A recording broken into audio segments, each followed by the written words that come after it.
시편 9편 1절부터 보겠습니다. 오 주여, 내가 전심으로 주를 찬양하며 내가 주의 모든 놀라운 일들을 전하리이다.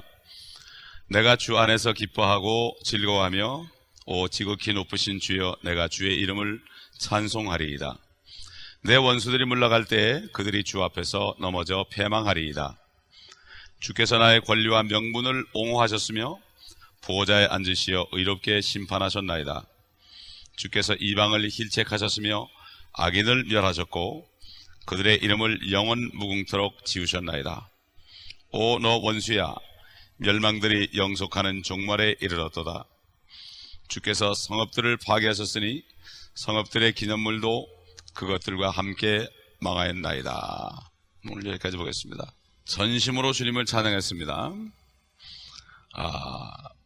주님을 영접할 때도 온 마음을 다해 영접해야 됩니다. 온 마음으로 주님을 찬양했다. 참 하나님께서 다윗을 내 마음에 합한 자라고 그랬습니다. 사실 입의 말보다도 더 중요한 것은 마음이죠. 주님께서 바리새인들에게 너희가 입술로는 나를 존경하지만 마음은 내게서 멀도다. 참 이 마지막 때에 정말 마음을 주님 앞에 전심으로 드리는 사람이 그렇게 많지 않습니다. 그러므로 전심으로 참 주님을 찬양할 때에 그 사람이야말로 주님을 전하게 되어 있습니다. 입술로만 찬양하는 사람은 주님을 전할 수가 없습니다. 그래서 성령께서는 사도 바울을 통해서 로마서 10장 9절로 10절에 네가 내 입으로 주 예수를 시인하고 또 하나님께서 그를 죽은 자들로부터 살리신 것을 네 마음에 믿으면 구원을 받으리라. 이는 사람이 마음으로 믿어 의에 이르고 입으로 고백하여 구원에 이르기 때문이라. 다시 말해서 온 마음으로 믿게 되면 의에 이를 뿐만 아니라 입술로도 고백이 나오죠. 간증이 나온다 이겁니다. 그렇기 때문에 구원에 확신한 간증을 하지 않는 사람은 아직까지도 참 마음을 드렸다고 볼 수가 없습니다. 온 마음을 다 드린 사람을 어찌 말하지 않고 그냥 지나갈 수 있겠습니까? 이런 사람들은 2절에 내가 주 안에서 기뻐하고 즐거워한다. 즐거움의 대상이 지극히 높으신 하나님밖에 없다. 다시 말해서 내가 기뻐하는 이유가 구원받은 것이다. 그래서 구원받은 기쁨이 없어지면 이것이야말로 정말 비참한 것입니다. 타락해가는 증거죠. 내가 정말 구원받은 사실 때문에 기쁜 것보다도 다른 어떤 것이 나를 기쁘게 한다면 이것은 정말 내 자신이 벌써 주님으로부터 멀어지는 것을 알 수가 있죠. 그렇기 때문에 즐거워하는 것의 그 근원이 바로 기쁨이다. 내 속이 기쁠 때 내 마음이 즐거워한다. 이렇게 되는 거죠. 그리고 즐거워하는 곳은 주 안이다. 세상이 아니고 주 안이다. 그렇기 때문에 참 하나님의 사람들은 세상에서 고통을 당해도, 육신은 고통을 당해도 영이 또 혼이 주님 안에 있기 때문에 그 안에서 기쁨을 누릴 수 있는 것이고, 이것은 세상 사람들이 알 수 없는 거죠. 그래서 찬송가 450장을 만든 분 455장 주 안에 있는 나에게 딴 근심이 있으랴. 이 찬송을 만든 사람이 바로 주님 안에 있는 기쁨, 성령 안에 있는 기쁨. 사도 바울을 통해서 로마서 14장 17절에 말한 것처럼 하나님의 나라는 말에 있지 않고 하나님의 나라는 참 먹고 마시는 것이 아니라 성령 안에서 의와 화평과 기쁨이라. 결국 주님 안에서 누리는 것이다. 그렇기 때문에 하나님의 사람들은 육신은 이 땅에 있지만 영은 이미 하늘에 올라가 있고 주님의 영은 또 그 안에 있기, 그 몸 안에 있기 때문에 이러한 축복을 누릴 수 있는 거죠. 이것이 바로 그리스도인들이 이 땅에 사는 동안에 세상을 이기는 믿음이 되는 것입니다. 이 3절로 6절에 보게 되면 이거 역시 참 주님이 재림할 때 일어나게 될 사항을 얘기하는 겁니다. 3절 보면 내 원수들이 물러갈 때에 그들이 주 앞에서 넘어져 패망하리이다. 사실 주님께서 겟세마네 동산에서 기도하시고 이제 잡혀 들어가기 전에 이 대제사장들과 로마 군병들이 주님을 찾았습니다. 여기 예수가 누구냐? 그러니까 요한복음 18장 6절에 보면 주님이 이렇게 말했죠. 주께서 내가 그니라고 말씀하시자 그들이 뒤로 물러서서 땅에 엎드리더라. 그러니까 주님이 내가 그니라 그러니까 그들이 그냥 자빠졌죠. 앞으로 엎드려 자빠졌습니다. 어떤 사람들은 이 시편 9편 3절이 바로 이것이 이루어졌다 그러지만, 물론 넘어진 건 넘어졌지만 물러갔지만 그들이 주 앞에서 패망하진 않았죠. 그렇기 때문에 이것은 나중에 주님께서 오실 때 모든 사람이 주님 앞에 땅에 물러서서 엎드리는 것을 미리 잠깐 보여준 거지, 겟세마네 동산에서는 이것이 시편에 이루어진 게 아닙니다. 그러므로 내 원수들이 물러갈 때 그들이 주 앞에서 넘어져 패망하리이다, 완전히 망하는 것을 얘기하는 것은 주님이 재림할 때에 일어날 일을 여기에 말씀하고 있는 것입니다. 4절에 주께서 나의 권리와 명분을 옹호하셨으며 보호자에 앉으시어 의롭게 심판하셨나이다. 권리와 명분, 우선 먼저 다윗의 권리와 명분입니다. 하나님께서 주신 권리와 명분, 다윗의 것입니다. 둘째로는 이스라엘의 것입니다. 이스라엘의 권리가 있습니다.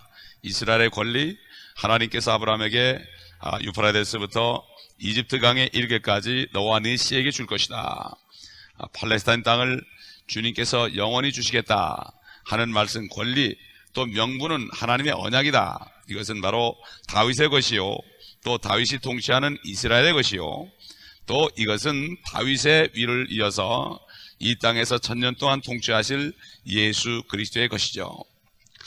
사실 다윗은 하나님의 진짜 아들인 독생자 예수 그리스도와 너무나도 밀접한 관련이 있습니다. 다윗은 바로 예수 그리스도의 모형이라고 할 수 있죠. 그래서 다윗은 시편에 보게 되면 종종 예수 그리스도, 오실 예수 그리스도에 관해서 그가 말할 때, 성령에 의해서 말할 때 그가 그러지 않고 내가 그랬습니다. 이거 보면은 참 다윗과 우리 주님이 얼마나 합한 상태인가. 우리 주님도 다윗은 내 마음에 합한 자다, 이렇게 얘기했습니다. 예를 들어서 시편 22편 16절과 18절에 보게 되면 거기에 보면 다윗이 이렇게 기도했습니다. 개들이 나를 에워싸고 악인의 무리들이 나를 둘러쌌으며 그들이 내 손과 발을 찔렀나이다. 여기 보면 개들이 나를 에워싸고 악인의 무리들이 나를 둘러쌌고 그들이 내 손과 발을 찔렀나이다. 이것은 예수 그리스도가 하실 말이죠, 십자가에서. 그런데 다윗은 그것을 나다 이렇게 얘기했어요. 나다. 참 얼마나 축복받은 사람입니까? 그 다음에 18절 보면은 그들이 그들 가운데서 내 겉옷을 나누고 내 속옷을 제비 뽑나이다.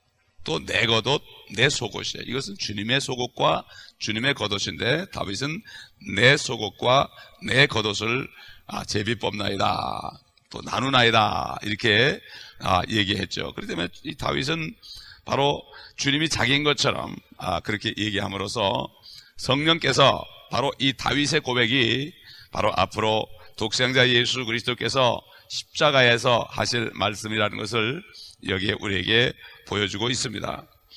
또 시편 16편 10절에 봐도 이런 내용이 나오는데, 우리가 지난 사도행전에서 우리가 봤듯이 참 베드로가 이 말씀을 인용해서 설교한 것을 볼 수 있죠. 부활하신 후에 이는 주께서 내 혼을 지옥에 버려두지 아니하시며 주의 거룩한 분으로 썩어짐을 보지 않게 하실 것임이니이다. 내 혼을 지옥에, 이건 바로 주님의 혼이죠. 십자가에 죽으신 다음에 혼이 지옥에 내려가셔서 우리의 모든 죄를 다 버리시고 올라오셨습니다. 여기에 바로 주님의 혼인데 다윗은 내 혼을 지옥에 버려두지 않았다. 그 다음에 뒤에는 주의 거룩한 분, 이렇게 표현을 했습니다.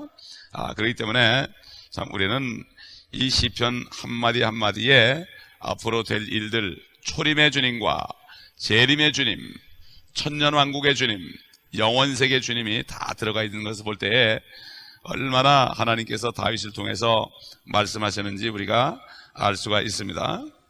5절 보면 주께서 이방을 힐책하셨으며 악인을 멸하셨고 그들의 이름을 영원 무궁토록 지우셨나이다.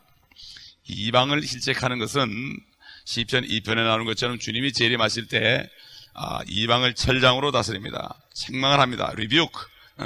너희가 잘못했다. 나를 따르지 않았다. 이방 나라들을 힐책하십니다. 이것은 아직 이르지 않았고, 주님이 보좌에 앉으실 때, 영광의 보좌에 앉을 때 민족들을 심판합니다.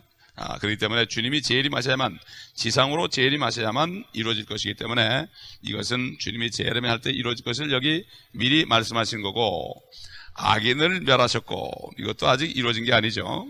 물론 옛날에 참 불법적인 사람들을 멸한 적이 있습니다. 나바지라든가 하만이라든가 골리앗이나 파라오나 참 가롯 유다나 가이사나 이런 사람들, 이런 사람 악인들, 좀 히틀러라든가 이런 사람들을 멸한 건 있지만, 여기서 나온 악인은 우리가 공부한 대로 악인들이 아니고 악인은 데살로니가 후서 2장 8절에 바로 불법자요 멸망의 아들 적 그리스도를 얘기합니다. 악인 이렇게 나올 때, 복수가 아니고 악인 혼자 나올 때는 반드시 일단은 주님이 재림할 때 적 그리스도를 멸하실 것을 여기 얘기했고, 그들의 이름을 영원 무궁토록 지우셨나이다. 이제 천년왕국이 끝나게 되면은 마지막 심판이 있고 영원 시대가 가죠. 그러면은 옛날에 모든 사람들은 다 지워집니다. 악인들은 다 지워집니다. 그렇기 때문에 영원 세계에서는 하늘과 땅과 새 하늘, 새 땅, 새 예루살렘이 온전히 하나가 되어서 영원토록 가게 되어 있습니다. 사탄이 범죄하고 그 죄를 이 지상에 가져와서 인간들이 죄를 져서 하늘과 땅이 잠깐 동안 더럽혀졌지만, 하나님은 6,000년 동안 일을 하시고 일곱째 날 쉬시고 그 다음에 영원세계, 여덟째 날은 영원세계에 들어간다. 그렇기 때문에 이스라엘 민족들은 난지 8일 만에 할례를 받게 했던 것입니다. 참 이 성경 말씀 한마디 한마디가 너무나도 주님의 마음이 심어져 있는데, 이 말씀을 그냥 보게 되면 그냥 넘어갑니다. 그렇기 때문에 진리의 지식에 이르기를 원한다. 참 하나님이 어떤 분인가, 어떤 계획을 가지고 있는가, 나와야 되는 계획이 어떤 것인가, 이것을 알면 절대로 낙심하지 않고 어떤 어려움에 와도 시험에 들지 않죠. 이 말씀이 우리를 붙잡아주고 말씀의 옷을 입어야 되는데, 참으로 사람들이 너무나 말씀을 보지 않고 읽지 않고 행하지 않기 때문에 너무나 흔들리고 언제 넘어질지 모르는 살 얼음판을 걷는 것을 볼 때 참으로 안타까운 일이 아닐 수 없습니다. 그래서 이제 영원 세계가 되게 되면은 잠깐 동안 이 지상에서의 6,000년 동안의 이 세상은 다 잊혀지게 되죠. 완전히 잊혀지게 되고 바로 엊그제 일처럼 잊혀지게 될 것입니다. 그래서 주님께서 모든 눈물을 다 씻기시고 이러한 참 말씀 요한계시록 21장에 모든 눈물을 다 씻기시고 주님이 함께 구할 때는 이전의 고통은 기억도 나지 않을 것입니다. 그러므로 천년왕국이 끝날 때까지는 누구의 이름도 영원토록 지워지지는 않습니다. 이 원수의 멸망은 이전에는 영원토록 지어진 적이 없고 영원토록 종말이 있은 적도 없었습니다. 그렇기 때문에 이 보면은 오 너 원수야, 멸망들이 6절에 보면 영속하는 종말에 이르렀도다. 주께서 성읍들을 파괴하셨으니 성읍들의 기념물도 그것들과 함께 망하였도다. 요한계시록 20장 20절에 보면은 바로 루시퍼가 이제 망하는 장면이 나옵니다. 이 바로 요한계시록 9장 10절에 이 사람을 파괴자라고 그랬고 아바돈이라 이렇게 얘기했죠. 아바돈이다 표시했는데, 여기 이사야서 14장 5절로 7절을 보면 이 자가 어떻게 되는가 나옵니다. 주가 악인의 몽둥이와 치리자들의 호를 꺾었도다. 진노 가운데서 그 백성을 계속해서 매질하였고 분노로 민족들을 치리하였던 그가 박해당하니 아무도 막지 못하는도다. 온 땅이 평안하고 조용하니 그들이 노래를 부르는도다. 주님이 재림하셔가지고 악인들을 다 멸하고 영원 세계에 돌아가게 되면 참 하나님의 자녀들, 하나님의 백성들이 하늘과 땅에서, 새 예루살렘에서 특별히 이 땅, 고통받은 이 땅이 평안하고 조용하고 노래를 부를 것이다. 참 테러는 없어지고 전쟁도 없어지고 고통도 없어지고 핍박도 없어지고 궁핍도 없어지고 온 땅이 평안하고 조용한다. 참 6천년 동안 이 땅이 몸살을 앓고 있습니다. 참 땅이 더 이상 지탱할 수 없을 정도입니다. 그러나 주님께서는 6일 동안 일하고 일곱째 날 쉬신 것처럼 이제 일곱째 날이 오면은 땅이 평안할 것입니다. 그리고 마지막 8째 날부터 마귀가 완전히 불못에 들어가고 완전히 악인들과 죄인들이 마지막 심판받을 때 이 땅은 의가 거하는 바 새 하늘과 새 땅이 되는 거죠. 사도 베드로는 이것을 바라보도다 그랬습니다. 그러므로 우리가 할 일은 그저 항상 죄를 고백하고 씻고 정말 온 영광과 마음이 거룩해지는 이거 외에는 할 것이 없습니다. 주님을 닮아가기만 하면 됩니다. 우리가 할 일은 세상이 뭐라고 그러고 이웃이 뭐라고 그러고 남이 나를 욕해도 주님만을 바라보고 주님의 말씀에 물로 씻김 받아서 주름도 없고 흠도 없고 티도 없는 하나님의 거룩한 신부로 준비되는 것만이 우리의 할 일입니다. 기도하겠습니다. 아버지 하나님, 맞습니다. 우리에게는 소망이 있으니 우리가 주님만을 바라봅니다. 주를 앙망하는 자는 독수리가 하늘로 치솟는 것 같은 새 힘을 받는다 하였습니다. 오늘도 우리가 주님만을 바라봅니다. 아버지 하나님, 잠들어 있는 성도들에게도 이 믿음을 주시고 첫 시간을 주님 앞에 드림으로 있는 처소라도 주님 앞에 드리고 말씀 안에서 아버지 항상 주 안에서 평강을 누리며 하나님의 나라의 그 왕국 안에서의 삶을 살 수 있도록 도와주시옵시기를 바랍니다. 시험에 든 자들을 일으켜 주시고 병든 자들을 일으켜 주시고 연약한 자들을 새 힘을 주셔서 아버지 이제는 그리스도의 능력으로 살게 하시고 약함과 모욕과 궁핍과 박해와 공경을 기뻐하게 하여 주옵소서. 그때 그리스도의 능력을 받아서 아버지 하나님 세상을 이기는 믿음 가운데 승리하여 주님을 기쁘시게 하는 귀한 하나님의 자녀들이 되게 하여 주시옵소서. 우리 주 예수 그리스도의 이름으로 감사합니다.